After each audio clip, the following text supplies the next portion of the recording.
మన కాకినాడలో మన చెన్నై షాపింగ్ మాల్ ప్రముఖ సినీతారం మృణాల్ ఠాకూర్ చేతుల మీదుగా మే 9న గొప్ప ప్రారంభం. The Chennai shopping mall, main road, Kakinada. నేరస్తుల గుండెల్లో వణుకు పుట్టించేలా రాష్ట్రంలో ఇన్విజిబుల్ పోలీసింగ్ వ్యవస్థను బలోపేతం చేయాలని సీఎం చంద్రబాబు పోలీస్ శాఖకు స్పష్టం చేశారు. సాంకేతికతను ఆయుధంగా మలుచుకొని నేరం జరిగిన 24 గంటల్లోనే నిందితులను పట్టుకునే లక్ష్యంతో పనిచేయాలని దిశానిర్దేశం చేశారు. రాష్ట్రానికి వస్తున్న పెట్టుబడిదారుల నమ్మకానికి కలెక్టర్లు, ఎస్పీలదే బాధ్యతని తేల్చి చెప్పారు. గతేడాదితో పోలిస్తే రాష్ట్రంలో నేరాల రేటు 11.5% తగ్గటం శుభపరిణామమని ప్రశంసించారు. పోలీసులు మరింత చురుగ్గా వ్యవహరించాలని సూచించారు.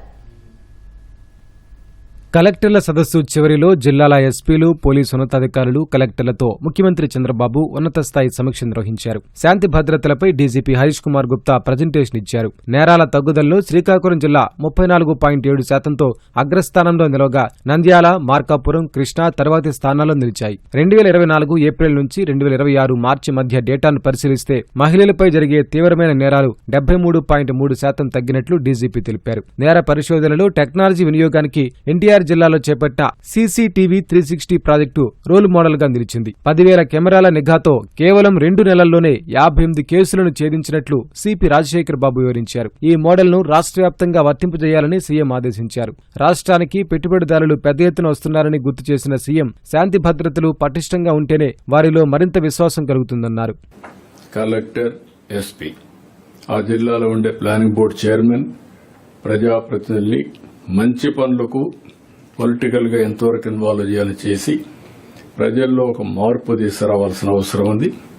ప్రజలకు మంచి జరిగే విధంగా ముందుకు పోవాల్సిన అవసరం ఉంది. కొంతమంది కలెక్టర్స్ నేను చూశాను, వండర్ఫుల్ ఎక్స్పీరియన్స్. ఒకసారి ప్రాజెక్ట్ చెప్తారు, పరిగెత్తు వాళ్ళు ఓనర్షిప్ తీసుకుంటున్నారు.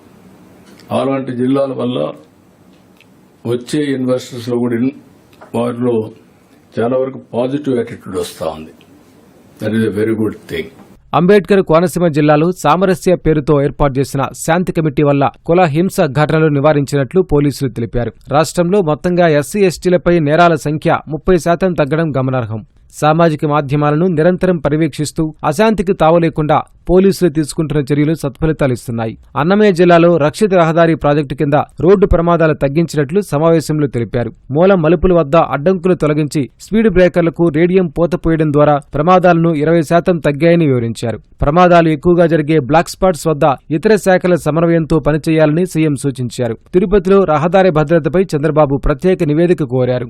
ఆధునిక కాలంలో పెను సవాలుగా మారిన సైబర్ నేరాల కట్టడికి ప్రత్యేక సైబర్ వార్ రూమ్ ఏర్పాటు కానుంది. సైబర్ నేరగాళ్ల బారి నుంచి 116 కోట్ల రూపాయలు ఫ్రీజ్ చేయడంలో విజయం సాధించినట్లు పోలీసులు తెలిపారు. ఎర్రచందనం స్మగ్లింగ్ పై ఉక్కుపాదం మోపుతూ 50,000 కేజీల దొంగలను పట్టుకోవడమే కాకుండా 91% కన్విక్షన్ రేటు సాధించడం విశేషం.